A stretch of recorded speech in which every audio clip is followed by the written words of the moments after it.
Destaque final, professor Marco Antônio Villa. Além da revista Época que saiu hoje, a principal reportagem é um longo perfil do ministro do Supremo Tribunal Federal, Gilmar Mendes.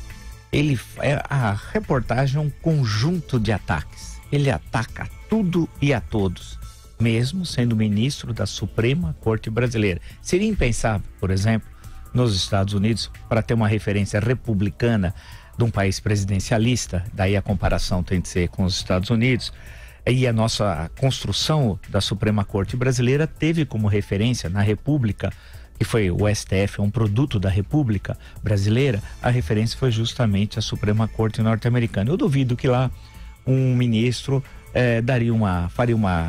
seria personagem de uma reportagem e diria o que o Gilmar Mendes disse nessa matéria da revista Época que saiu hoje e tal.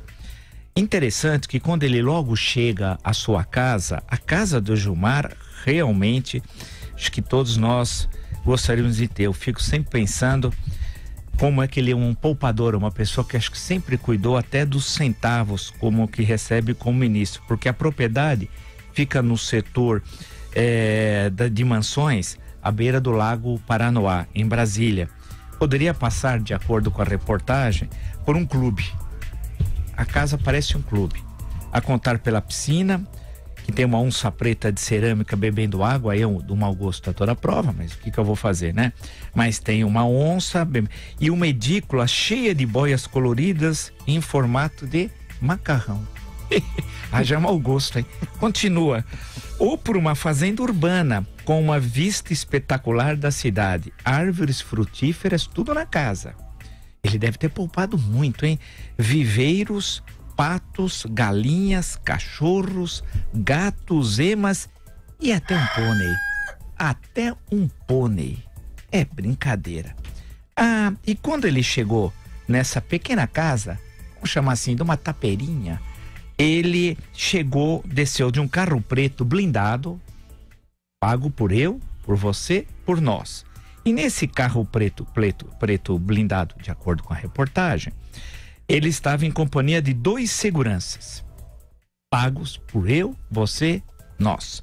E foi recebido no quintal da sua pequena casa, diria eu, por outros 3 policiais que usavam coletes à prova de bala e estavam armados. Portanto, ele tem 5 policiais que o acompanham, pagos por quem? Por eu, por você, por nós. Ele está reclamando nessa reportagem, indignado, que a Receita Federal fez o que faz com tanta gente no Brasil, é o papel, estava sendo investigado. Porque, de acordo com a justificativa do fisco, estava devassando as contas do ministro, e aí vem a aspas na reportagem, que era uma análise de interesse fiscal para averiguar possíveis fraudes de corrupção, lavagem de dinheiro, ocultação de patrimônio ou tráfico de influência. Essa era a argumentação da Receita Federal, tal. E a suspeita envolvia uma faculdade do qual o ministro é sócio, inclusive ele muitas vezes está mais na faculdade do que desempenhando outras atividades, o que isso também é só no Brasil, né? E envolveria então essa faculdade, os honorários advocatícios, da sua mulher e um suposto favorecimento de decisões no STF e tal. Ele começa a atacar Deus e o mundo, por exemplo, ele chama a atuação da Receita Federal de milicianos. Os auditores são milicianos, segundo ele, né? Que abusam da autoridade, etc. E aí ele vai listando todos, isso não são poucos, todos os seus adversários. Ele, por exemplo, chama também os auditores de bando, vocês sabem, bando é quadrilha, etc, tal, isso está tipificado na legislação penal, chama de bando, tal. E continua, isso sem mostrar nem nada, nenhuma prova, tal. Interessante que um dos seguros policiais que eu acompanho, pagos por nós, né, funciona como uma espécie de office boy dele, diz a reportagem. Mendes chamou um dos seguranças e pediu que ele imprimisse mais documentos. Então também é um office boy pago por nós. E não vou continuar tudo, mas o mais grave de tudo é o final da reportagem que está na página 24, né? quando ele diz o seguinte: quando foi perguntado por que ele seria o único alvo do que chamou de milícias institucionais, baixou o tom da voz e disse que não era o único. Olha agora, atentem para o que está na reportagem. Segundo ele, há um ministro do STF sendo chantageado por uma das grandes operações investigativas em curso no país. Diz Gilmar, abre aspas, a toda hora plantavam e plantaram que esse ministro estava delatado. Qual é a intenção? Isso é uma forma de atemorizar, porque essa gente perdeu o limite. Esse ministro ficou refém deles.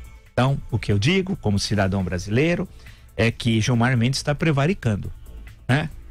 Se ele sabe que um juiz da Suprema Corte Brasileira, olha a gravidade, está sendo chantageado e, por sua vez, não pode desempenhar livremente as suas funções de juiz, ele está dizendo que o ministro está sendo chantageado e ele sabe quem é e por quem, ele está prevaricando. É crime isso.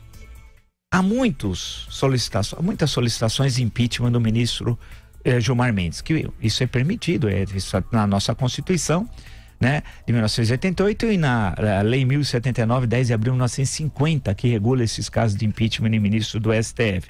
Mas a cada vez que eu leio uma matéria, e no caso a reportagem de capa da revista Época dessa semana, mais eu me convenço que é uma condição fundamental para a República Brasileira o impeachment de Gilmar Mendes.